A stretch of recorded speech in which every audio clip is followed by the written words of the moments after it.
ವಿದ್ಯಾರ್ಥಿಗಳ ಹೋರಾಟಕ್ಕೆ ಜಯ ಸಿಕ್ಕಿರುವಂತದ್ದು ಏನ್ ಹೇಳ್ತೀರಾ? ಈ ಒಂದು ಹೋರಾಟ ಯಶಸ್ವಿಯಾಗಿದ್ರಲ್ಲಿ ತುಂಬಾ ಖುಷಿ ಇದೆ. ಈ ರೀತಿಯ ಘಟನೆಗಳು ಎಲ್ಲೋ ಒಂದು ರೀತಿ ಹೋರಾಟದ ಪ್ರಜಾಪ್ರಭುತ್ವ ವ್ಯವಸ್ಥೆಯಲ್ಲಿ ನಡಿಬಾರ್ದಿತ್ತು ಅಂತ ಅನ್ಸಲ್ವಾ? ಈ ತರ ಒಂದು ಘಟನೆ ಯಾವುದೇ ಕಾರಣಕ್ಕೂ ಒಂದು ಪ್ರಜಾಪ್ರಭುತ್ವ ವ್ಯವಸ್ಥೆಯಲ್ಲಿ ನಡಿಬಾರದು. ಬಿಎಪಿ ಪಕ್ಷ ದೇಶದಲ್ಲಿ ಒಂದು ರೀತಿಯಲ್ಲಿ ರಾಜಕೀಯವಾಗಿ ಪ್ರಪಾತಕ್ಕೆ ಬಿತ್ತ ಅಂತ ಪಕ್ಷ ಸಂಘಟನೆಯನ್ನು ತುಂಬಾ ಚೆನ್ನಾಗಿ ಮಾಡ್ತಾ ಇದ್ದಾರೆ. Okay. ಅದೆಲ್ಲ ಮೀಡಿಯಾದಲ್ಲಿ ಬರೋದಿಲ್ಲ.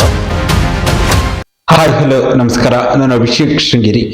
ಇವತ್ತಿನ ಈ ಒಂದು ವಿಶೇಷ ಸಂದರ್ಶನದಲ್ಲಿ ರಾಷ್ಟ್ರದಲ್ಲಿ ನಡೆಯುತ್ತಿರುವಂತಹ ಏನು ನೀಟ್ ಪರೀಕ್ಷೆ ಕುರಿತಾದ ಹೋರಾಟದಲ್ಲಿ ವಿದ್ಯಾರ್ಥಿಗಳ ಸಂಘಟನೆಗಳೀಗ ಜಯ ಸಿಕ್ಕಿರುವಂತದ್ದು ಈ ವಿಚಾರ ಆಗಿರ್ಬೋದು. ಮುಂದಿನ ದಿನಗಳಲ್ಲಿ ಆಮ್ ಆದ್ಮಿ ಪಕ್ಷದ ಸಂಘಟನೆ ಆಗಿರ್ಬೋದು, ಆಮ್ ಆದ್ಮಿ ಪಕ್ಷ ರಾಜ್ಯದಲ್ಲಾಗಿರ್ಬೋದು, ದೇಶದಲ್ಲಿ ಯಾವ ರೀತಿಯಾಗಿ ಸಂಘಟನೆ ಮಾಡಿ ಪಕ್ಷವನ್ನ ಬಲಪಡಿಸುತ್ತೆ, ಹಾಗೆ ವಿರೋಧ ಪಕ್ಷವಾಗಿ ಯಾವ ರೀತಿಯಾಗಿ ಕಾರ್ಯವನ್ನು ನಿರ್ವಹಿಸುತ್ತೆ, ಈ ಎಲ್ಲ ವಿಚಾರಗಳ ಕುರಿತಾಗಿ ಚರ್ಚೆ ಮಾಡಲು ನಮ್ಮ ಜೊತೆ ಆಮ್ ಆದ್ಮಿ ಪಕ್ಷದ ರಾಜ್ಯದ ಯುವ ಘಟಕದ ಉಪಾಧ್ಯಕ್ಷರಾಗಿರುವಂತಹ ರಿತಿನ್ ರಾಜ್ ಪೌಲ್ ಅವರು ನಮ್ಮ ಜೊತೆ ಇದ್ದಾರೆ. ಸರ್, ಕಾರ್ಯಕ್ರಮಕ್ಕೆ ಆತ್ಮೀಯ ಸ್ವಾಗತ. ಮೊದಲನೇದಾಗಿ ಏನು ನೀಟ್ ಪರೀಕ್ಷೆಯಲ್ಲಿ ನಡೆದಂತಹ ಒಂದು ಅಕ್ರಮ ಆಗಿರ್ಬೋದು, ಒಂದು ವಿಚಾರದ ಏನು ಪ್ರಶ್ನೆ ಪತ್ರಿಕೆಯ ಸೋರಿಕೆ ವಿಚಾರದಲ್ಲಿ ವಿದ್ಯಾರ್ಥಿಗಳು ನಡೆಸಿದಂತಹ ಸಿಜೆಪಿ ಅನ್ನುವ ಒಂದು ಇದನ್ನು ನಡೆದಂತಹ ಒಂದು ಸಂಘಟನೆಯಿಂದ ನಡೆದಂತಹ ಒಂದು ಹೋರಾಟ ಯಶಸ್ವಿಯಾಗಿರುವಂತದ್ದು, ವಿದ್ಯಾರ್ಥಿಗಳ ಹೋರಾಟಕ್ಕೆ ಜಯ ಸಿಕ್ಕಿರುವಂತದ್ದು ಏನ್ ಹೇಳ್ತೀರಾ? ಮೊದಲನೇದಾಗಿ ಅಭಿಷೇಕ್ ಅವರೇ, ಈ ಒಂದು ವಿಚಾರದ ಬಗ್ಗೆ ಮಾತಾಡ್ಲಿಕ್ಕೆ ನನ್ನನ್ನ ನೀವು ಆಯ್ಕೆ ಮಾಡಿದ್ರಲ್ಲಿ ತುಂಬಾ ಸಂತೋಷ ಇದೆ. ಈ ಒಂದು ವಿಚಾರದಲ್ಲಿ ನಾನು ಬಹಳ ಆಭಾರಿಯಾಗಿದ್ದೀನಿ.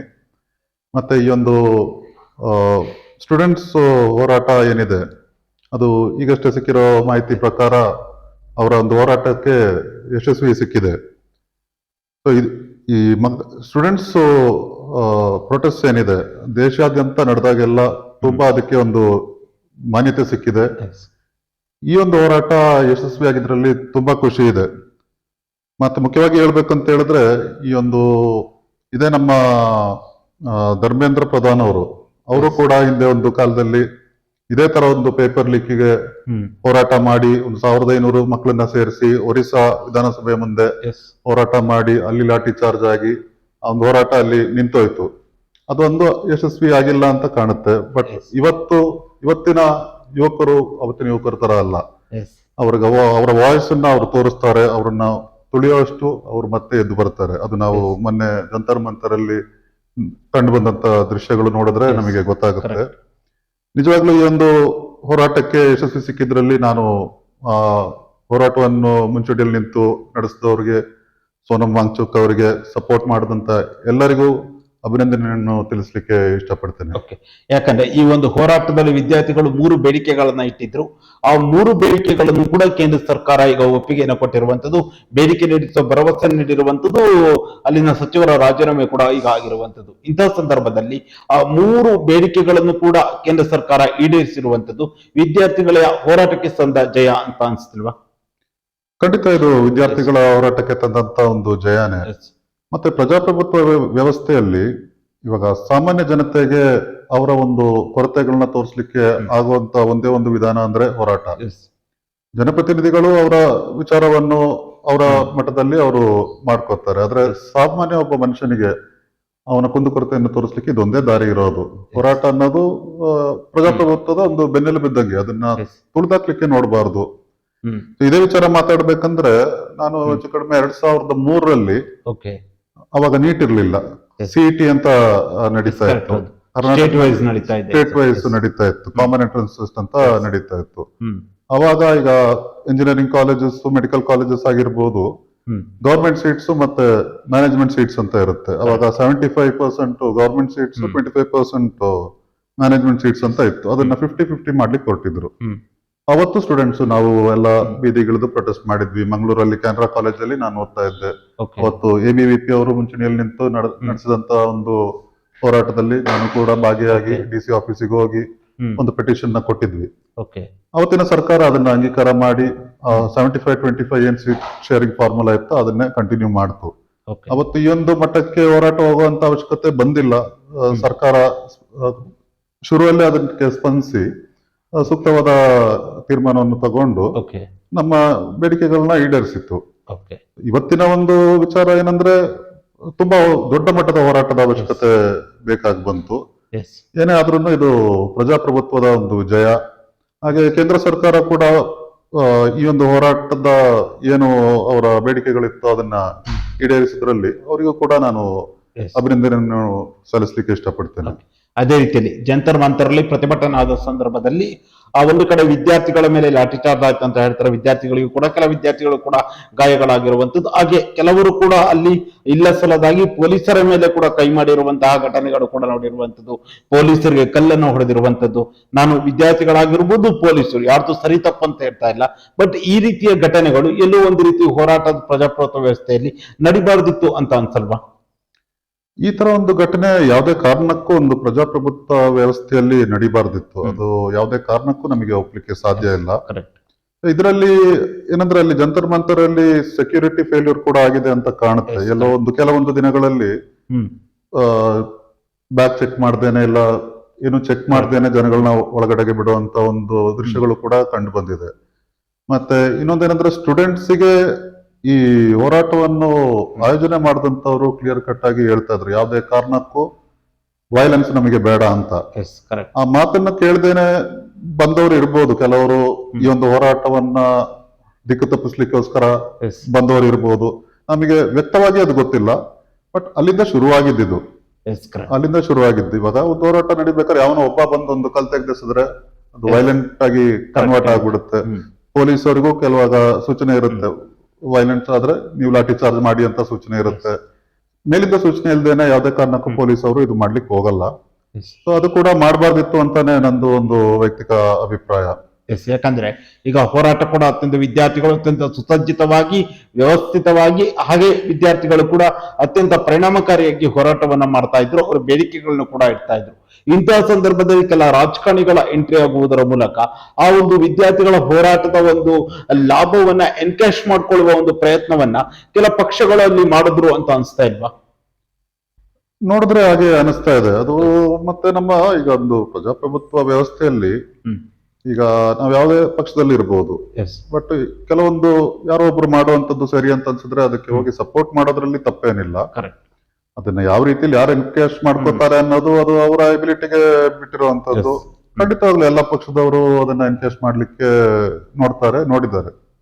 ಅದೇ ರೀತಿಯಲ್ಲಿ ಹೋರಾಟಗಳು ನಡೀತಾ ಇತ್ತು. ಆ ಸಂದರ್ಭದಲ್ಲಿ ಆ ವಿದ್ಯಾರ್ಥಿಗಳ ಒಂದು ಬದ್ಧತೆ ನಾವು ಇಲ್ಲಿ ಗಮನಿಸಬೇಕಂದ್ರೆ, ವಿದ್ಯಾರ್ಥಿಗಳು ಹೇಳ್ತಾ ಇದ್ರು ಬೆಂಗಳೂರಲ್ಲಿ ಅದು ಹೋರಾಟ ಆಗಿರೋ ಬೇರೆ ಕಡೆ ಹೋರಾಟಗಳು ನೋಡ್ತಾ ಇದ್ರೆ ಆ ಹೆಚ್ಚಿನದಾಗಿ ವಿದ್ಯಾರ್ಥಿಗಳು ಹೇಳ್ತಾ ಇದ್ದಂಥದ್ದು ರಾಜಕಾರಣಿಗಳಿಗೆ ಮೈ ಕೊಡ್ಬೇಡಿ ಅನ್ನುವ ಮಾತನ್ನ ಕೆಲ ವಿದ್ಯಾರ್ಥಿಗಳು ಬೆಂಗಳೂರಿನ ಸಂದರ್ಭದಲ್ಲಿ ಹೇಳ್ತಾ ಇದ್ರೆ, ವಿದ್ಯಾರ್ಥಿಗಳ ಉದ್ದೇಶ ಸರಿಯಾಗಿತ್ತು ಅಂದ್ರೆ ಈ ಒಂದು ಹೋರಾಟ ಯಶಸ್ಸಾಗಬೇಕು, ತಮ್ಮ ಬೇಡಿಕೆಯನ್ನು ಕೇಂದ್ರ ಸರ್ಕಾರ ಈಡೇರಿಸಬೇಕು ಅನ್ನೋ ರೀತಿಯಲ್ಲಿ ಉದ್ದೇಶಿತ. ಆದ್ರೆ ರಾಜಕಾರಣಿಗಳು ಎಲ್ಲೊಂದ್ ಕಡೆ ದಿಕ್ಕು ತಪ್ಪಿಸುವ ಪ್ರಯತ್ನವನ್ನ ಏನಾದ್ರು ಮಾಡಿದ್ರ ಅಂತ?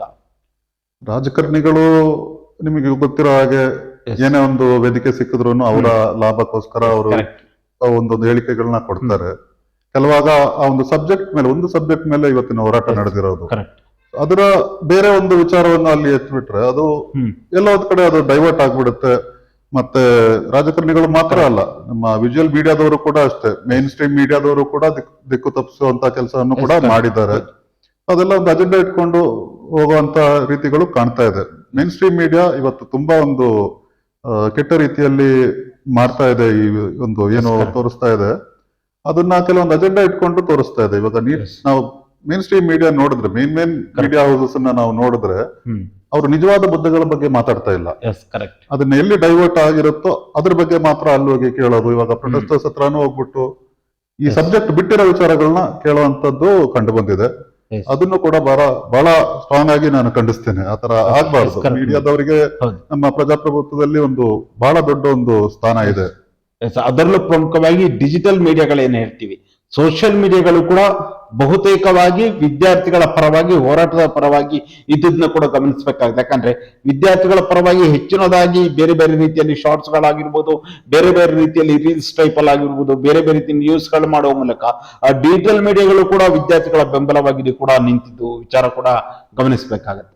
ಹೌದೌದು, ಖಂಡಿತವಾಗ್ಲೂ ಆ ಡಿಜಿಟಲ್ ಮೀಡಿಯಾ ಅಂತ ಏನಿದೆ ಈಗ ಸೋಷಿಯಲ್ ಮೀಡಿಯಾದಲ್ಲಿ ಏನ್ ಬರ್ತಾ ಇದೆ ಮೀಡಿಯಾ ಬಗ್ಗೆ ನೀವೆಲ್ಲ ಮಾಡ್ತಾ ಇರುವಂತದ್ದು ಈಗ ಒಂದು ನ್ಯೂ ಜನ್ ಆಗಿರುವಂತ ಒಂದು ವ್ಯವಸ್ಥೆ. ಆಗ ನಿಮಗೆ ಒಂದು ಲಿಮಿಟೇಷನ್ ಇರುತ್ತೆ, ಬಟ್ ಫ್ರೀಡಮ್ ಕೂಡ ಅಷ್ಟೇ ಇರುತ್ತೆ ನಿಮಗೆ. ಅದನ್ನ ಬಹಳ ಜನ ಅಷ್ಟು ಫ್ರೀ ಆಗಿ ತೋರಿಸೋದ್ರಿಂದಾನೇ ಭಾರತಾದ್ಯಂತ ಇದ್ರ ಬಗ್ಗೆ ಇಷ್ಟು ಗೊತ್ತಾಗ್ಲಿಕ್ಕೆ ಕಾರಣ ಆಗಿದ್ದು. ನಮಗೆ ಟೆಕ್ನಾಲಜಿ ಇಷ್ಟು ಮುಂದುವರೆದ್ರಿಂದ ಅದನ್ನ ತಡೆ ಹಿಡಿಯಲು ಯಾರ ಕೈಯಲ್ಲೂ ಸಾಧ್ಯ ಆಗಿಲ್ಲ. Yes correct. But main stream media ಅನ್ನೋದು ಕೆಲವೊಂದು ಚಾನೆಲ್ಗಳು ಕೆಲವು ರಾಜಕಾರಣಿಗಳ ಕೈಯಲ್ಲಿರುತ್ತೆ, ಕಾರ್ಪೊರೇಟ್ ಹೌಸಸ್ ಕೈಯಲ್ಲಿರುತ್ತೆ.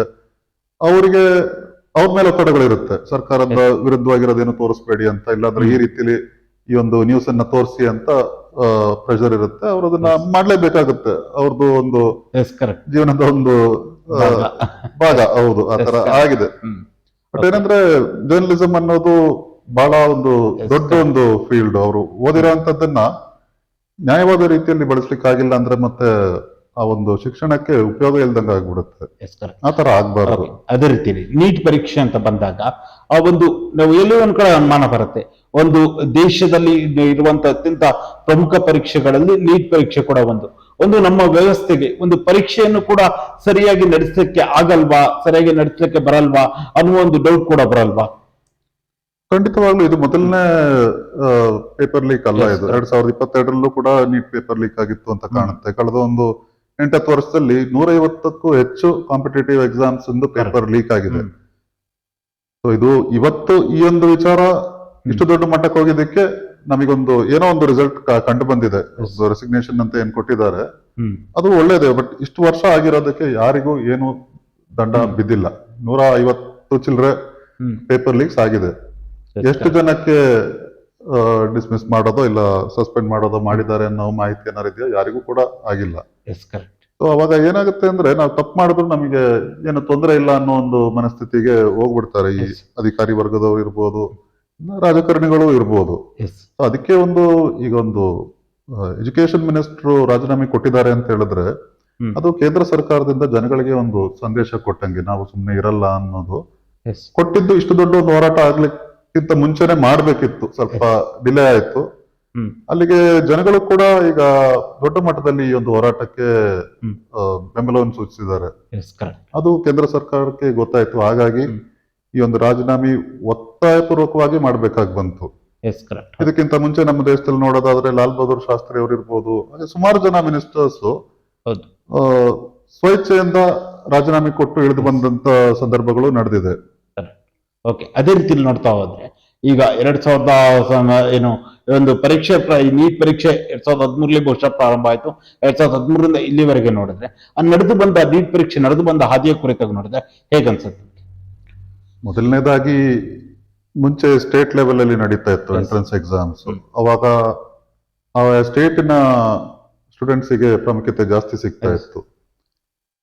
ಮೊದಲನೇದಾಗಿ ನಾನು ಹೇಳ್ಬೇಕು ಅಂದ್ರೆ ನೀಟ್ ಅನ್ನೋದು ನಮ್ಮ ಕರ್ನಾಟಕಕ್ಕೆ ಅದೊಂದು ಮಕ್ಕಳಿಗೆ ಅನ್ಯಾಯ ಆದಂಗೆ.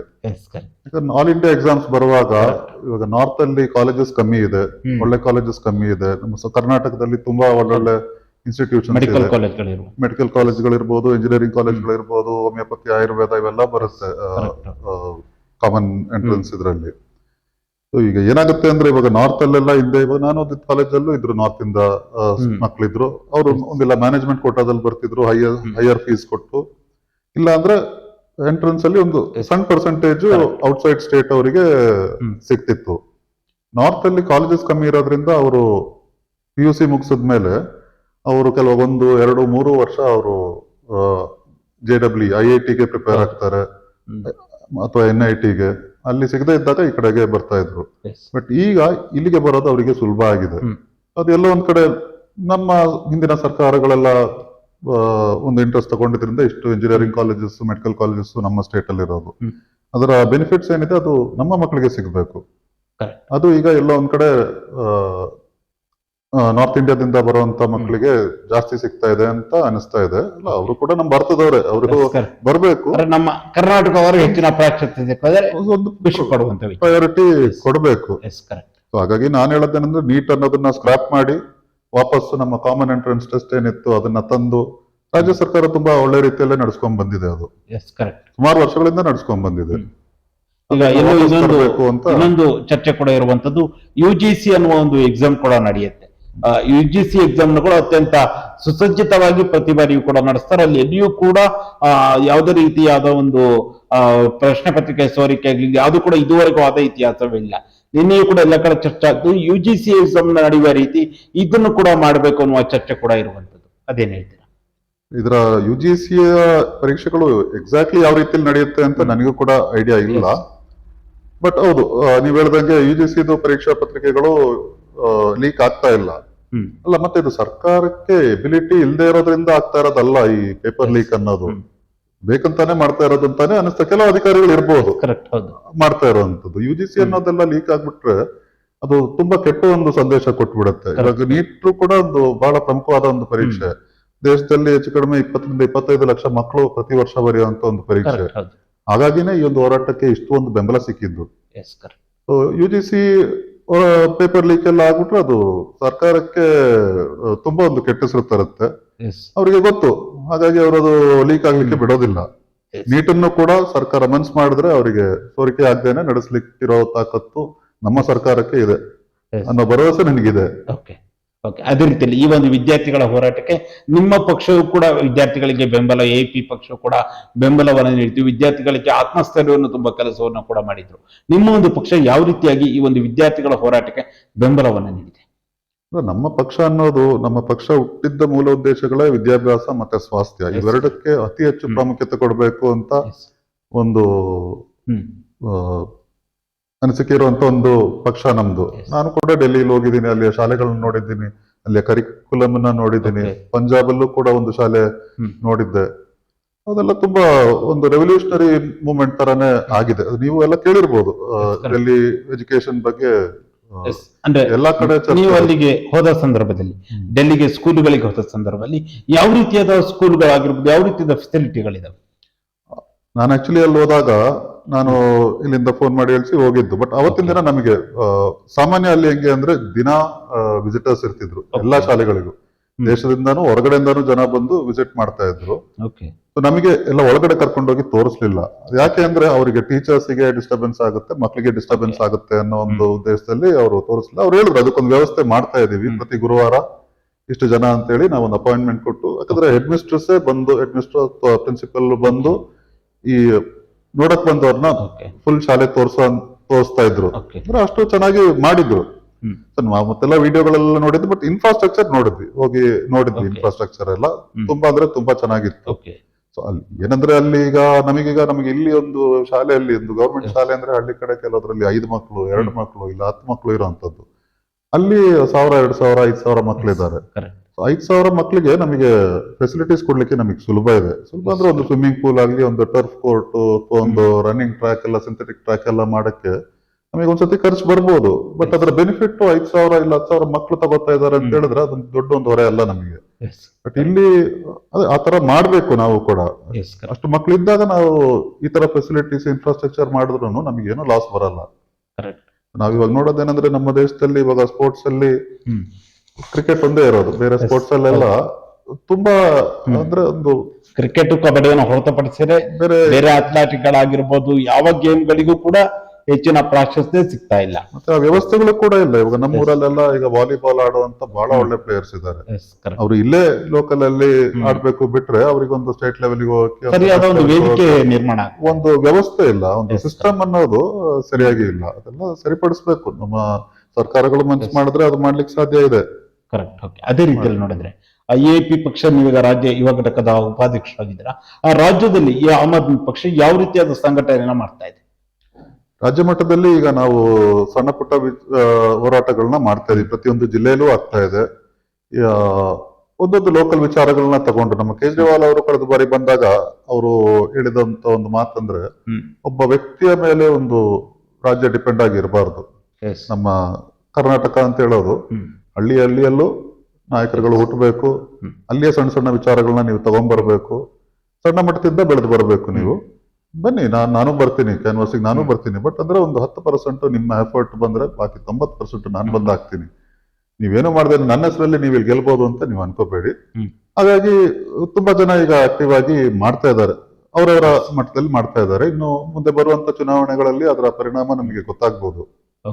ಎಲ್ಲೂ ಅನ್ಕೊಂಡು ನೋಡ್ರೆ, ಡೆಲ್ಲಿಯಲ್ಲಿ AP ಪಕ್ಷ ಸೋತ ನಂತರ BJP ಪಕ್ಷ ದೇಶದಲ್ಲಿ ಒಂದು ರೀತಿಯಲ್ಲಿ ರಾಜಕೀಯವಾಗಿ ಪ್ರಪಾತಕ್ಕೆ ಬಿತ್ತ ಅಂತ. ಅಂದ್ರೆ ಇವಾಗ ಡೆಲ್ಲಿಯಲ್ಲಿ ಮುಖ್ಯಮಂತ್ರಿ ಆಗಿರುವಾಗ ಅವರಿಗೆ ಮೀಡಿಯಾ ಅಟೆನ್ಷನ್ ತುಂಬಾ ಸಿಗುತ್ತೆ.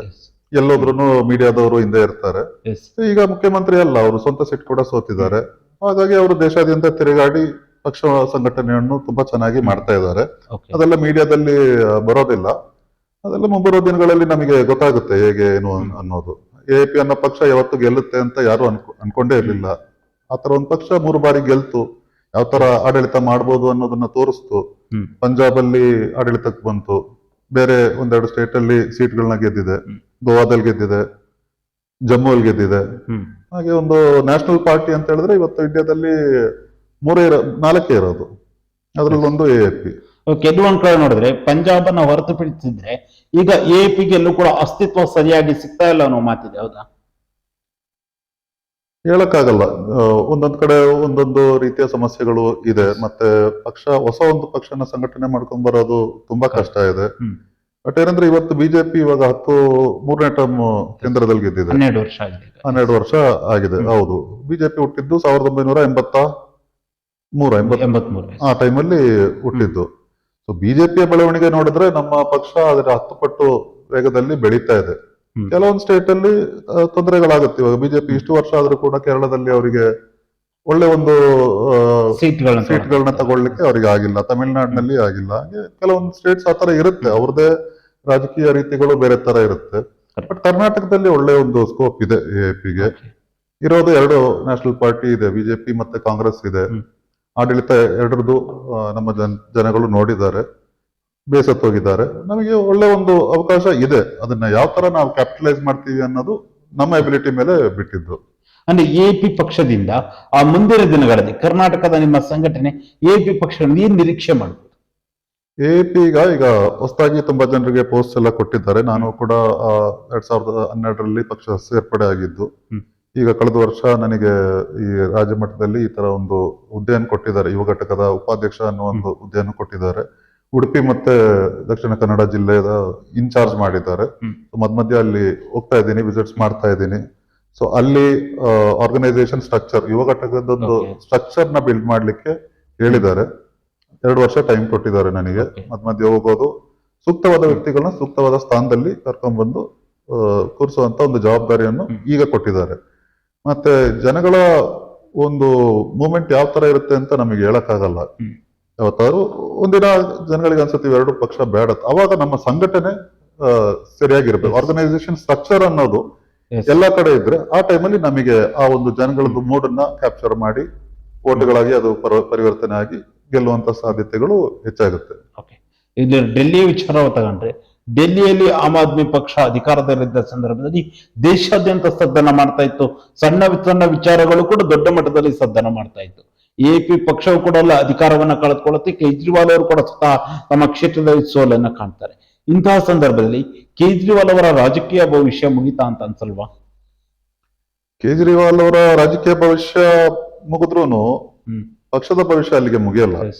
ಕೇಜ್ರಿವಾಲ್ ಅನ್ನೋ ಒಬ್ಬ ವ್ಯಕ್ತಿ ಮೇಲೆ ಡಿಪೆಂಡ್ ಆಗಿರುವಂತ ಪಕ್ಷ ಅಲ್ಲ ಇದು. ನಿಮಗೆ ಆತರ ಕಾಣಿಸ್ಬೋದು, ಅವರಾಗಿ ಹುಟ್ಟಾಕಿರುವಂತ ಪಕ್ಷ. ಬಟ್ ಅವರು ಒಬ್ಬರಿಂದಾನೇ ನಡೀತಾ ಇರೋದು ಅಂತಲ್ಲ, ತುಂಬಾ ಜನ ಇದ್ದಾರೆ. ನಮ್ಮ ಪಕ್ಷವನ್ನ ಸಂಪೂರ್ಣವಾಗಿ ನಿರ್ನಾಮ ಮಾಡ್ಲಿಕ್ಕೆ ನೋಡಿದ್ರು. ನಮ್ಮ ಪಕ್ಷದಲ್ಲಿ ಟಾಪ್ ಇದ್ದಿದ್ದು 5 ಜನರನ್ನ ಒಂದೇ ಟೈಮ್ ಅಲ್ಲಿ ಜೈಲಿಗೆ ಹಾಕಿದ್ರು, ಕೆಲಸ ಮಾಡ್ಲಿಕ್ಕೆ ಅಲ್ಲಿ ಬಿಟ್ಟಿಲ್ಲ. ಬಟ್ ಆದ್ರೂ ಕೂಡ ನಮ್ಮ ಪಕ್ಷ ಹೊಡೆದಿಲ್ಲ. ಅವತ್ತು ಹಿಡಿದು ನಿಂತ ಪಕ್ಷ ಇವತ್ತಿಗೂ ಹಾಗೆ ಹಿಡಿದು ನಿಂತಿದೆ. ಎಲ್ಲರೂ ಒಗ್ಗಟ್ಟಾಗೇ ಇದೀವಿ. ಮುಂದಕ್ಕಾದ್ರೂ ಅಷ್ಟೇ, ಗೆಲ್ತೀವೋ ಬಿಡ್ತೀವೋ ನಾವು ಒಗ್ಗಟ್ಟಾಗೇ ಇರ್ತೀವಿ. ಡೆಲ್ಲಿಯಲ್ಲೂ ಕೂಡ ಈಗ ಡೆಲ್ಲಿದು ನ್ಯೂಸ್ ಏನಾದ್ರು ನೋಡ್ತಾ ಇದ್ದೀರಾ? ಡೆಲ್ಲಿಯಲ್ಲಿ ಏನಾಗ್ತಾ ಇದೆ ಅನ್ನೋದು ಅವಾಗ ಬರ್ತಿರೋ ತರ ಈಗ ಬರಲ್ಲ. ಅವಾಗ ಒಂದು ಅಲ್ಲಿದು ಏರ್ ಪೊಲ್ಯೂಷನ್ ಬಗ್ಗೆ ದಿನಾ ಚರ್ಚೆ ಆಗ್ತಿತ್ತು. ಇವತ್ತು ಚರ್ಚೆ ಆಗ್ತಿದ್ಯಾ? ಇಲ್ಲ ತಾನೆ. ಮೀಡಿಯಾದಲ್ಲಿ ಚರ್ಚೆನೇ ಆಗ್ತಿಲ್ಲ. ಯಾಕೆ ಹೇಳಿ? ವಿರೋಧ ಪಕ್ಷವಾಗಿ ಹಾಗಾದ್ರೆ ಎಪಿ ಏನ್ ಮಾಡ್ತಾ ಇದೆ? ಹಾಗಾದ್ರೆ ಎಪಿ ವಿಚಾರಗಳನ್ನ ಸಮಸ್ಯೆಗಳ ಬಗ್ಗೆ, ಅಲ್ಲಿನ ಸಮಸ್ಯೆಗಳ ಬಗ್ಗೆ ಅಲ್ಲಿ ಆಡಳಿತವನ್ನ ಬಿಜೆಪಿ ಈಗ ಮಾಡ್ತಾ ಇದೆ. ಎಪಿ ವಿರೋಧ ಪಕ್ಷವಾಗಿ ಎಪಿ ಅಲ್ಲಿನ ಸಮಸ್ಯೆಗಳ ಬಗ್ಗೆ ಧ್ವನಿ ಎತ್ತಬೇಕಿತ್ತು. ಎಪಿ ಎತ್ತದೇ ಇರೋದು ಎಪಿಯ ವೈಫಲ್ಯ ಅಲ್ವದು. ಎಪಿ ಅವರು ಧ್ವನಿ ಎತ್ತಾ ಇದ್ದಾರೆ. ನಾವು ಎಲ್ಲಾ ವಿಚಾರದಲ್ಲೂ ಧ್ವನಿ ಎತ್ತಾ ಇದ್ದೀವಿ. ಬಟ್ ಏನಂದ್ರೆ ಅದು ಮೇನ್ ಸ್ಟ್ರೀಮ್ ಮೀಡಿಯಾದಲ್ಲಿ ಬರ್ತಾ ಇಲ್ಲ. ಮೇನ್ ಸ್ಟ್ರೀಮ್ ಮೀಡಿಯಾ ಎಲ್ಲ ಒಬ್ಬೊಬ್ರು ಕಾರ್ಪೊರೇಟ್ ಹೌಸಸ್ ಕೊಂಡ್ಕೊಂಡಿದೆ, ಅವ್ರು ಅದನ್ನ ತೋರ್ಸೋದಿಲ್ಲ. ಬಟ್ ಅಲ್ಲೇ ಲೋಕಲ್ ಮೀಡಿಯಾದಲ್ಲಿ ತುಂಬಾ ಚೆನ್ನಾಗೇ ಬರ್ತಾ ಇದೆ.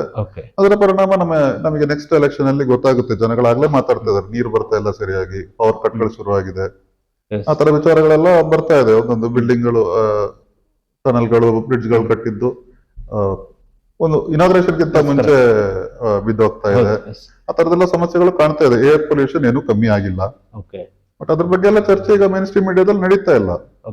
ಅದೇ ರೀತಿಯಲ್ಲಿ ನೋಡಿದ್ರೆ ಆ ರಾಘವ್ ಚಡ್ಡಾ ಅನ್ನೋ ಒಬ್ಬ ಯುವ ನಾಯಕ ಕೂಡ ಎಪಿ ಪಕ್ಷದಲ್ಲಿ ಬಹಳ ದೊಡ್ಡ ಮಟ್ಟದಲ್ಲಿ ಸದ್ದನ ಮಾಡ್ತಾ ಇದ್ರು. ಒಬ್ಬ ಗಟ್ಟಿ ಧ್ವನಿಯಾಗಿ ರಾಜ್ಯಸಭೆಯಲ್ಲಿ ಅವರು ಮಾತನಾಡ್ತಾ ಇದ್ರು. ಅವರ ನೇತೃತ್ವದಲ್ಲಿ ಕೆಲವರು ನಿಮ್ಮ ಪಕ್ಷದಲ್ಲಿದ್ದಂತವರು ಬಿಟ್ಟು ಬಿಜೆಪಿಗೆ ಹೋಗ್ತಾರೆ. ರಾಘವ್ ಚಡ್ಡಾ ನೇತೃತ್ವದಲ್ಲಿ ಬಿಜೆಪಿ ಹೋಗಿರುವಂತದ್ದು ಎಪಿಗೆ ಎಷ್ಟು ಹಿನ್ನಡೆ ಆಗ್ತಾ ಇದೆ? ರಾಘವ್ ಚಡ್ಡಾ ಅನ್ನೋ ವ್ಯಕ್ತಿ ಬಹಳ ಒಂದು ಡೈನಾಮಿಕ್ ಆದಂತ ವ್ಯಕ್ತಿ. ಅವರು ಲಂಡನ್ ಅಲ್ಲಿ ಫೈನಾನ್ಸ್ ಓದಿ ಬಂದಿದ್ದಂತ ವ್ಯಕ್ತಿ, ಮಾತಲ್ಲೂ ಬಹಳ ಚುರುಕಿದ್ದಂತ ವ್ಯಕ್ತಿ. ಆಮ್ ಆದ್ಮಿ ಅನ್ನೋ ಪಕ್ಷ, ಕೇಜ್ರಿವಾಲ್ ಅವರು ರಾಘವ್ ಚಡ್ಡಾರ್ ಅವರಿಗೆ ತುಂಬಾ ಒಳ್ಳೆ ಸ್ಥಾನ ಕೊಟ್ಟಿದ್ರು. ಅದೇ ರೀತಿಯಲ್ಲಿ ಪರ್ಫಾರ್ಮೆನ್ಸ್ ಕೂಡ ಕೊಟ್ಟಿದ್ರು. ಬಹಳ ದೊಡ್ಡ ದೊಡ್ಡ ವಿಚಾರದಲ್ಲಿ ಧ್ವನಿ ಎತ್ತಾ ಇದ್ರು ರಾಘವ್ ಚಡ್ಡಾರ್ ಅವರು. ಆದ್ರೆ ಅವರು ರಾಜ್ಯಸಭಾ ಮೆಂಬರ್ ಆಗಿದ್ರು. ಅವರು ಜನಗಳಿಂದ ಆಯ್ಕೆ ಆಗಿದ್ದಲ್ಲ, ಪಕ್ಷದಿಂದ ಆಯ್ಕೆಯಾಗಿ ಅವರು ರಾಜ್ಯಸಭೆಗೆ ಹೋಗಿದ್ರು. ಅವರ ಜೊತೆಗೆ 9 ಜನ, ಟೋಟಲ್ 9 ಜನ ಪಕ್ಷವನ್ನು ಬಿಟ್ಟು ಬಿಜೆಪಿಗೆ ಸೇರ್ಕೋತಾರೆ. ಇದರ ಹಿಂದೆ ಏನು ಕಾರಣ ಅನ್ನೋದು ನನಗೂ ಕೂಡ ಸ್ಪಷ್ಟವಾಗಿ ಗೊತ್ತಿಲ್ಲ. ಇರ್ಬೋದು, ಕೆಲವೊಂದು ಒತ್ತಡಗಳು ಅವ್ರ ಮೇಲೂ ಬಿದ್ದಿರ್ಬೋದು. ಬಟ್ ಅವತ್ತೇ ಒಂದು ಮಾತಿತ್ತು, ಪಂಜಾಬ್ ಅಲ್ಲೂ ಕೂಡ ಅರ್ಧ MLA ಗಳು ಆಮ್ ಆದ್ಮಿ ಬಿಟ್ಟು ಬಿಜೆಪಿ ಸೇರ್ಕೋತಾರೆ, ಬಿಜೆಪಿ ಸರ್ಕಾರ ರಚನೆ ಮಾಡ್ತಾರೆ ಅನ್ನೋದು. MLA ಗಳು ಅದು ಮಾಡಲ್ಲ. ಯಾಕಂದ್ರೆ MLA ಗಳು ಜನಗಳಿಂದ ಆಯ್ಕೆ ಆದವರು. ನಾಳೆ ದಿನ ಪಂಜಾಬಿನ ಜನತೆ ಹೆಂಗೆ ಅಂದ್ರೆ, ಈ ತರ ಮೋಸ ಮಾಡುವಂತವ್ರಿಗೆ ಯಾವತ್ತೂ ಮತ್ತೆ ಗೆಲ್ಲೋಕಿರೋ ಅವಕಾಶವನ್ನು ಕೊಡೋದಿಲ್ಲ. ಪಕ್ಷ ಇವತ್ತು ಪಂಜಾಬ್ ಅಲ್ಲೂ ಒಬ್ರು ಕೂಡ ಪಕ್ಷವನ್ನು ಬಿಟ್ಟು MLA ಗಳು ಹೋಗಿಲ್ಲ. ನಮ್ಮ ಪಕ್ಷದಿಂದ ಕಡೆಯಿಂದಾನೇ ತಪ್ಪಾಗಿದ್ದಿರ್ಬೋದು. ಕೆಲವ್ರನ್ನ ಈ ಒಂದು ಸೀಟ್ಗಳು ಕೊಟ್ಟಿರೋದು, ರಾಜ್ಯಸಭೆಗೆ ಆಯ್ಕೆ ಮಾಡಿರುವಂತದ್ದು ನಮ್ಮ ಕಡೆಯಿಂದ ತಪ್ಪಾಗಿರ್ಬೋದು, ಗೊತ್ತಿಲ್ಲ. ಇನ್ನು ಮುಂದಿನ ದಿನಗಳಲ್ಲಿ ಅದನ್ನ ಸರಿಪಡಿಸ್ಕೊಂಡು ಹೋಗ್ಬೇಕಾಗಿರೋಂತ ಶ್ರಮ ನಾವು ಮಾಡ್ಬೇಕಾಗುತ್ತೆ.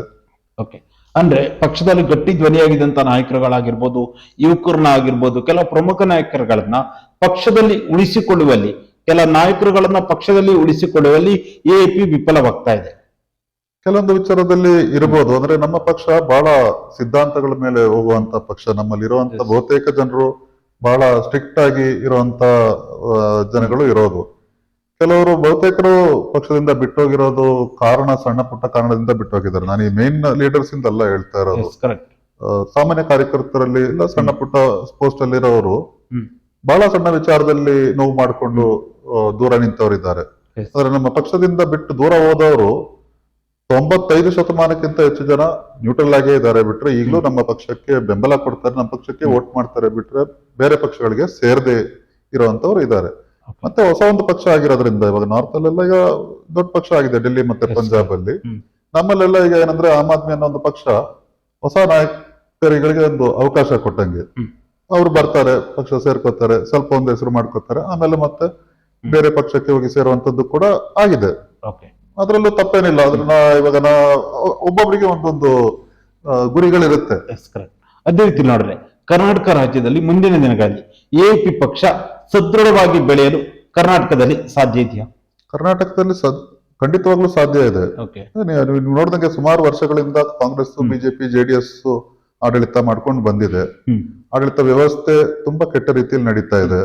ನಿಮಗೆಲ್ಲ ಗೊತ್ತಿರೋದೆ. ಬಟ್ ಓಪನ್ ಆಗಿ ಕೆಲವರಿಗೆ ಮಾತಾಡ್ಲಿಕ್ಕೆ ಆಗೋದಿಲ್ಲ. ಇವಾಗ ಒಂದು ರೋಡ್ ಮಾಡಿದ್ರೆ ಕೆಲವೊಂದು ವರ್ಷ ಉಳಿತಾ ಇಲ್ಲ ರೋಡು. ಆ ತರದ್ದೆಲ್ಲ ಸಮಸ್ಯೆಗಳು ತುಂಬಾ ಇದೆ. ಸರ್ಕಾರಿ ಕಚೇರಿಗಳಲ್ಲಿ ಭ್ರಷ್ಟಾಚಾರ ಇರ್ಬೋದು. ಇದೆಲ್ಲ ಸರ್ಕಾರಿ ಸ್ಕೂಲ್ಗಳ ಪರಿಸ್ಥಿತಿಗಳು ನೋಡಿದ್ರೆ, ಜನಗಳ ಒಂದು ಕಾಂಟ್ರಿಬ್ಯೂಷನ್ ಅಲ್ಲಿ ನಡೀತಾ ಇರುವಂತ ಸ್ಕೂಲ್ಗಳು ನಾವು ನೋಡ್ತೀವಿ. ನಮ್ಮ ಪ್ರದೇಶದಲ್ಲೆಲ್ಲ ನೋಡಿದ್ರೆ ಆ ತರ ಇದೆ. ಹಾಗೆಲ್ಲ ಇದ್ದಾಗ ಈಗ ನೀಟಿಂದು ನಾವು ನೋಡಿದ್ವಲ್ಲ ಹೋರಾಟ, ಆ ತರದ್ದು ಕರ್ನಾಟಕದಲ್ಲೂ ಕೂಡ ಜನಗಳದ್ದು ಧ್ವನಿ ಎತ್ತಬೇಕು. ನಮ್ಗೆ ಏನ್ ಅವಶ್ಯಕತೆ ಇದೆ ಅನ್ನೋದು ನಾವು ಕೇಳ್ಬೇಕು ಜನಪ್ರತಿನಿಧಿಗಳ ಹತ್ರ. ಅವಾಗ ಅವ್ರು ಕೊಡ್ತಾರೆ. ಅವ್ರು ಕೊಡಲ್ಲ ಅನ್ನೋ ಒಂದು ಕಂಡೀಷನ್ ಬಂದಾಗ ನಮ್ಮಂತ ಪಕ್ಷಗಳಿಗೆ ಸ್ಕೋಪ್ ತುಂಬಾನೇ ಇದೆ. ದೇಶದಲ್ಲಿಯೂ ಕೂಡ ದೆಹಲಿಯಲ್ಲಿ ಅಧಿಕಾರವನ್ನ ಎಪಿಗೆ ಕಳೆದುಕೊಂಡಿದೆ. ದೇಶದಲ್ಲಿಯೂ ಕೂಡ ಈಗ ಸಂಸದರ ಸಂಖ್ಯೆ ಕೂಡ ನಿಮ್ದು ಕಡಿಮೆ ಆಗಿದೆ. ಡೆಲ್ಲಿಯಲ್ಲಿ ಕೂಡ ಸಂಸದರುಗಳು ನಿಮ್ಗೆ ಸಿಗ್ತಾ ಇಲ್ಲ. ರಾಜ್ಯಸಭೆಯಲ್ಲೂ ಕೂಡ ಈಗ ಕಡಿಮೆ ಆಗಿರೋದು. ಒಂದು ರೀತಿಯಲ್ಲಿ ಎಪಿಗೆ ಕಳೆದ 1-2-3 ವರ್ಷ ಒಂದು ರೀತಿಯಲ್ಲಿ ತುಂಬಾ ರಾಜಕೀಯವಾಗಿ ತುಂಬಾ ಹಿನ್ನಡೆ ಆಗ್ತಾ ಇದೆ ಅಂತ ಅನ್ಸ್ತಾ ಇಲ್ವಾ? ಖಂಡಿತವಾಗ್ಲೂ ಹಿನ್ನಡೆ ಆಗಿದೆ, ಇಲ್ಲ ಅಂತ ಹೇಳೋದಿಲ್ಲ. ಆದ್ರೆ ಇದು ವ್ಯವಸ್ಥಿತವಾಗಿ ನಮ್ಮ ಪಕ್ಷವನ್ನು ಇಳಿದಂಗ ಮಾಡ್ಲಿಕ್ಕಿರುವಂತ ಒಂದು ಶ್ರಮ ಬಹಳ ದೊಡ್ಡ ಮಟ್ಟದಲ್ಲಿ ನಡೆದಿದೆ. ಆ ಒಂದು ಮೋಟಿವೇಶನ್, ಆ ಒಂದು ಮೋಟಿವ್ ಇಟ್ಕೊಂಡೆ 5 ಜನ ಮೇನ್ ಲೀಡರ್ಗಳನ್ನ ಜೈಲಿಗೆ ಒಂದು ವಿಚಾರಣೆ ಇಲ್ಲದೇನೆ ಹಾಕಿದ್ದಾರೆ ಅಂತ ಹೇಳಿದ್ರೆ, ಕೆಲವ್ರನ್ನ 3-4 ವರ್ಷ ಹಾಕಿದ್ದಾರೆ ಅಂತ ಹೇಳಿದ್ರೆ ನೀವು ಯೋಚನೆ ಮಾಡಿ. ಆ ಪ್ರಜಾಪ್ರಭುತ್ವ ವ್ಯವಸ್ಥೆಯಲ್ಲಿ ಕೆಲವೊಂದು PMLA ಆಕ್ಟ್ ಅನ್ನೋ ಒಂದು prevention of money laundering act ಅನ್ನೋ ಒಂದು ಅದ್ರಲ್ಲಿ ಒಂದು ಕ್ಲಾಸ್ ಅನ್ನು ಇಟ್ಕೊಂಡು ಒಬ್ಬ ಮುಖ್ಯಮಂತ್ರಿನ ಜೈಲಲ್ಲಿ ಇಷ್ಟು ದಿನ ಇಟ್ಟಿದ್ದಾರೆ ಅಂತ ಹೇಳಿದ್ರೆ, ಅದು ಜೈಲಲ್ಲಿ ಇಟ್ಕೊಂಡು ಏನ್ ಮಾಡ್ಲಿಕ್ಕಾಗುತ್ತೆ ಮುಖ್ಯಮಂತ್ರಿಗಳಿಗೆ? ಆತರ ಆಗಿದೆ, ಜನಗಳಿಗೂ ಒಂದು ತಪ್ಪು ಸಂದೇಶ ಹೋಗುತ್ತೆ. ಆದ್ರೆ ಈಗ ಅವ್ರಿಗೆ ಗೊತ್ತಾಗ್ತಾ ಇದೆ, ದೆಹಲಿಯ ಜನತೆಗೆ ಗೊತ್ತಾಗ್ತಾ ಇದೆ. ನನ್ನ ಹತ್ರನೇ ತುಂಬಾ ಜನ ಬಂದು ಹೇಳ್ತಾರೆ, ಬೇರೆ ಪಕ್ಷದವರು ಬಂದು ಹೇಳ್ತಾರೆ, ಅಂದ್ರು ನಿಮ್ಮ ಡೆಲ್ಲಿದ್ ಮಾತ್ರ ಭಯಂಕರ ಇತ್ತು, ಈ ತರ ಆಗ್ಬಾರ್ದಿತ್ತು ಅಂತ ಹೇಳ್ತಾರೆ. ಇಲ್ಲೂ ಬರ್ಬೇಕು ಅಂತ ಹೇಳುವಂತ ನಾಯಕರುಗಳಿದ್ದಾರೆ. ಇಲ್ಲಿ ಯಾರೋ ಒಬ್ರು ಪಂಚಾಯತ್ ಮೆಂಬರು ನನಗೆ ಫೋನ್ ಮಾಡಿದ್ರು, ಸರ್ ಇಂತ ಕಚೇರಿಯಲ್ಲಿ ಭಾರಿ ಭ್ರಷ್ಟಾಚಾರ ನಡೀತಾ ಇದೆ, ನೀವೊಂದು ಹೋರಾಟ ಮಾಡಿ ಅಂತ. ನಾನು ಹೇಳಿದೆ, ನೀವು ನಿಮ್ಮ ಸರ್ಕಾರ ಇದೆ, ನೀವು ಮಾಡ್ಬೇಕಲ್ಲ, ಕೇಳಿ, ನೀವು ಹೋರಾಟ ಮಾಡೋ ಅವಶ್ಯಕತೆ ಇಲ್ಲ. ಇಲ್ಲ, ನಮ್ಮಲ್ಲಿ ಅದು ಮಾಡ್ಲಿಕ್ಕಿರೋ ಅವಕಾಶ ನಮಗಿಲ್ಲ. ಅದೇ ನಮ್ಮ ಇವತ್ತಿನ ರಾಜಕೀಯ ವ್ಯವಸ್ಥೆಯ ಭಾರಿ ದೊಡ್ಡ ಒಂದು ಸಮಸ್ಯೆ. ನಾನು ಕಾಂಗ್ರೆಸ್ ಅಲ್ಲಿ ಇದ್ದೀನಿ ಅನ್ಕೊಳ್ಳಿ, ಕಾಂಗ್ರೆಸ್ ಸರ್ಕಾರ ಏನೇ ಮಾಡಿದ್ರು ನಾನು ಅದನ್ನು ಸಮರ್ಥನೆ ಮಾಡ್ಕೋಬೇಕು ಅನ್ನೋ ಒಂದು ಬರೆಯದಂತ ಒಂದು ನಿಯಮ ಇದೆ. ಆತರ ಇರಬಾರ್ದು. ನಮ್ಮ ಪಕ್ಷದಲ್ಲಿ ಮಾಡಿದ್ರು ಸಮರ್ಥನೆ ಮಾಡಿಕೊಳ್ಳೋ ಒಂದು ನಿಯಮ. ಹೌದು, ನಮ್ಮ ಪಕ್ಷದಲ್ಲಿ ಒಂದು ತಪ್ಪಾಗಿದ್ರೆ ನಾವು ಅದನ್ನು ಕೂಡ ಹೇಳ್ಬೇಕು. ಇವತ್ತು ಕೇಜ್ರಿವಾಲ್ ಅವರ ಮೇಲೆ ಭ್ರಷ್ಟಾಚಾರದ ಆರೋಪ ಬಂತು, ನನ್ನ ಹತ್ರ ಬಂದು ಕೇಳ್ತಿದ್ರು ಹಿಂಗಾಯ್ತಲ್ಲ ಅಂತ. ನನ್ನ ಹತ್ರ ಭ್ರಷ್ಟಾಚಾರ ಮಾಡಿದ್ರೆ ಒಳಗೋಗ್ಲಿ, ವಿಚಾರಣೆ ಮಾಡ್ಲಿ, ಒಂದು ಟ್ರಯಲ್ ಮಾಡಿ ಸಾಬೀತಾಗೋದ್ರೆ ಜೈಲಿಗೆ ಹಾಕಿ, ವಿಚಾರಣೆ ಮಾಡ್ದೇನೆ ಇಟ್ಕೊಳ್ಳೋದು ತಪ್ಪು. ಅದೇ ರೀತಿಯಲ್ಲಿ ಈಗ ದೇಶದಲ್ಲಿ ಎಪಿ ಪಕ್ಷ ರಾಜಕೀಯವಾಗಿ ಸತತವಾಗಿ ಹಿನ್ನಡೆಯನ್ನ ಅನುಭವಿಸ್ತಾ ಇದೆ. ತನ್ನ ಸಂಸದರುಗಳನ್ನ, ಶಾಸಕರುಗಳನ್ನ, ಸದಸ್ಯರುಗಳನ್ನ ಕಳೆದುಕೊಳ್ತಾ ಇದೆ.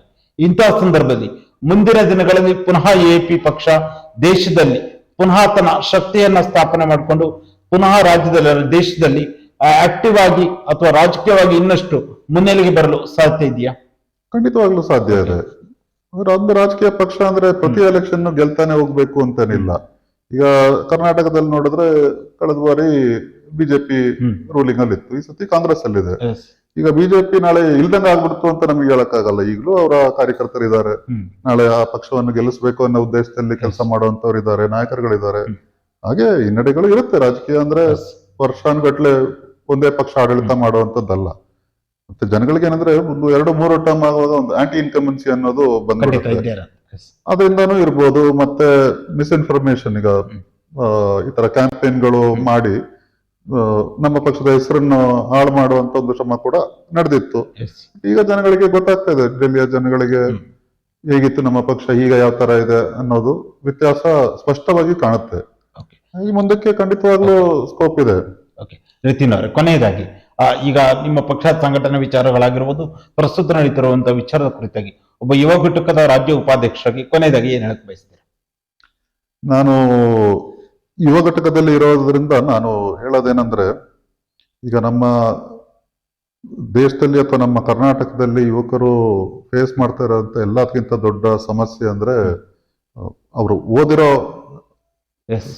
ಸಬ್ಜೆಕ್ಟಿಗೆ ಸಂಬಂಧಪಟ್ಟಂತ ಉದ್ಯೋಗ ಸಿಗದೆ ಇರೋ, ವಿದ್ಯಾಭ್ಯಾಸಕ್ಕೆ ತಕ್ಕ ಹಾಗೆ ಉದ್ಯೋಗಗಳು ಸೃಷ್ಟಿ ಆಗ್ತಾ ಇಲ್ಲ. ನಮಗೆ ವಿದ್ಯಾಭ್ಯಾಸ ಇರುವಂತವರ ಸಂಖ್ಯೆ ಜಾಸ್ತಿ ಆಗ್ತಾ ಇದೆ, ಅದಕ್ಕೆ ತಕ್ಕಂತೆ ನಮಗೆ ಉದ್ಯೋಗಗಳು ಸೃಷ್ಟಿ ಆಗ್ತಾ ಇಲ್ಲ. ಎಲ್ಲ ಯುವಕರು, ನಿಮ್ಮ ವಾಯ್ಸ್ಗೆ ಬೆಲೆ ಇದೆ ಪ್ರಜಾಪ್ರಭುತ್ವದಲ್ಲಿ, ಮುಂದೆ ಬಂದು ಮಾತಾಡ್ಬೇಕು. ನಿಮ್ಮ ಊರಲ್ಲಿ ನಿಮ್ಮ ನಾಯಕರುಗಳ ಹತ್ರ ಹೇಳಿ ನಿಮಗೆ ಇಂಥದ್ದು ಬೇಕು ಅನ್ನೋದು. ಯಾಕಂದ್ರೆ ಉದ್ಯೋಗ ಸೃಷ್ಟಿ ಮಾಡುವಂತ ಜವಾಬ್ದಾರಿ ಸರ್ಕಾರದ್ದು. ಹೊಸ ಕಂಪನಿಗಳನ್ನ ತರೋದಿರ್ಬೋದು, ಇನ್ವೆಸ್ಟ್ಮೆಂಟ್ಸ್ ಮಾಡೋದಿರ್ಬೋದು, ಇದೆಲ್ಲ ಮಾಡ್ಬೇಕಾಗಿರೋದು ಸರ್ಕಾರ. ಈಗ ವಿದ್ಯಾಭ್ಯಾಸ ಪ್ರೈವೇಟ್ ಇನ್ಸ್ಟಿಟ್ಯೂಷನ್ಸ್ ಅಲ್ಲೂ ಓದಿ ಹೊರಗಡೆ ಬರುವಂತವ್ರು ಇದ್ದಾರೆ. ತುಂಬಾ ಜನ ಸಿಟಿಗಳಿಗೆ ಹೋಗ್ತಾ ಇದ್ದಾರೆ, ಹಳ್ಳಿ ಕಡೆಯಿಂದ ಹೋಗ್ತಾ ಇದ್ದಾರೆ. ಈಗ ನಾವು ಕಾಣ್ತಾ ಇರೋದೇನಂದ್ರೆ ಸಿಟಿಯಿಂದ ಬಿಟ್ಟು ವಾಪಸ್ ಬರ್ತಾ ಇದ್ದಾರೆ. ಯಾಕಂದ್ರೆ ಅಲ್ಲಿ ಹೋದ್ರೂ ಸಿಗ್ತಾ ಇರೋದವರಿಗೆ 10, 15, 20 ಸಾವಿರ ಸಂಬಳಕ್ಕೆ ಅಲ್ಲಿ ಬಾಡಿಗೆ ಕೊಟ್ಟು ತಿನ್ನಕ್ಕಿರೋದು ಸಿಗ್ತಾ ಇಲ್ಲ. ಅಂದ್ರೆ ಹಳ್ಳಿ ಕಡೆ ಅವರಿಗೆ ಆ ದುಡ್ಡಲ್ಲಿ ಬದುಕಲಿಕ್ಕೆ ಆಗ್ತಾ ಇದೆ. ಅಂದ್ರೆ ಡಿಗ್ರಿ ಎಲ್ಲ ಮಾಡಿದವ್ರು ಬಂದು ಇಲ್ಲಿ ಮೆಷಿನ್ ಇಟ್ಕೊಂಡು ಕಳೆ ಹೊಡೆಯೋದು, ಟ್ರಾಕ್ಟರ್ ಓಡಿಸೋದು ಎಲ್ಲ ಮಾಡುವಂತದ್ದು ನಮಗೆ ಕಾಣ್ತಾ ಇದೆ. ಆ ತರ ಆಗ್ಬಾರ್ದು. ದೇಶ ಮುಂದೆ ಹೋಗ್ಬೇಕು ಅಂತ ಹೇಳಿದ್ರೆ ಅವಕಾಶಗಳು ಸೃಷ್ಟಿ ಆಗ್ಬೇಕು. ಸೊ ಅದು ಯುವಕರು ಕೂಡ ನಿಮ್ಮ ಧ್ವನಿಯನ್ನ ನೀವು ಎತ್ತಿ ಕೇಳಿದ್ರೆ ಅದು ಖಂಡಿತವಾಗ್ಲೂ ಆಗುತ್ತೆ. ಸರ್, ಇದುವರೆಗೆ ಒಂದು ಸಂದರ್ಶನದಲ್ಲಿ ಭಾಗವಹಿಸಿ ನೀಟ್ ಪರೀಕ್ಷೆಯ ಸೋರಿಕೆ ವಿಚಾರ ಆಗಿರ್ಬೋದು, ಪ್ರಶ್ನೆ ಪತ್ರಿಕಾ ಸೋರಿಕೆ ವಿಚಾರ ಆಗಿರ್ಬೋದು, ವಿದ್ಯಾರ್ಥಿಗಳ ಹೋರಾಟ ಆಗಿರ್ಬೋದು, ವಿದ್ಯಾರ್ಥಿಗಳ ಹೋರಾಟಕ್ಕೆ ಸಂದ ಜಯ ಆಗಿರ್ಬೋದು, ಹಾಗೆ ವಿದ್ಯಾರ್ಥಿಗಳು ಯಾವ ರೀತಿಯಾಗಿ ಹೋರಾಟವನ್ನ ಮಾಡಿದ್ರು, ನಿಮ್ಮ ಒಂದು ಪಕ್ಷ ಯಾವ ರೀತಿಯಾಗಿ ವಿದ್ಯಾರ್ಥಿಗಳಿಗೆ ಆತ್ಮಸ್ಥೈರ್ಯವನ್ನು ತುಂಬುವ ಕೆಲಸ ಮಾಡಿ ಬೆಂಬಲವನ್ನ ನೀಡಿದ ವಿಚಾರ ಆಗಿರ್ಬೋದು, ಎಪಿ ಪಕ್ಷ ರಾಜ್ಯದಲ್ಲಾಗಿರ್ಬೋದು, ದೇಶದಲ್ಲಿ ಯಾವ ರೀತಿಯಾಗಿ ಸಂಘಟನೆಯನ್ನ ಮಾಡ್ತಾ ಇದ್ದಾರೆ, ಹೋರಾಟಗಳನ್ನ ಮಾಡ್ತಾ ಇದ್ದಾರೆ, ಎಲ್ಲ ವಿಚಾರಗಳ ಕುರಿತಾಗಿ ಚರ್ಚೆಯಲ್ಲಿ ಭಾಗವಹಿಸಿದ್ದಕ್ಕಾಗಿ ನಮ್ಮ ಸೇರಿ ಸಮಾಚಾರ ತಂಡದ ವತಿಯಿಂದ ನಿಮ್ಗೆ ಹೃತ್ಪೂರ್ವಕ ಧನ್ಯವಾದಗಳು. ನೋಡಿದ್ರ ವೀಕ್ಷಕರೇ, ಇದು ಎಪಿ ಪಕ್ಷದ ರಾಜ್ಯ ಯುವ ಘಟಕದ ಉಪಾಧ್ಯಕ್ಷ ಆಗಿರುವಂತಹ ರಿತಿನ್ ರಾಜ್ ಪೌಲ್ ಅವರ ಜೊತೆಗಿನ ವಿಶೇಷ ಸಂದರ್ಶನ. ನಮಸ್ಕಾರ.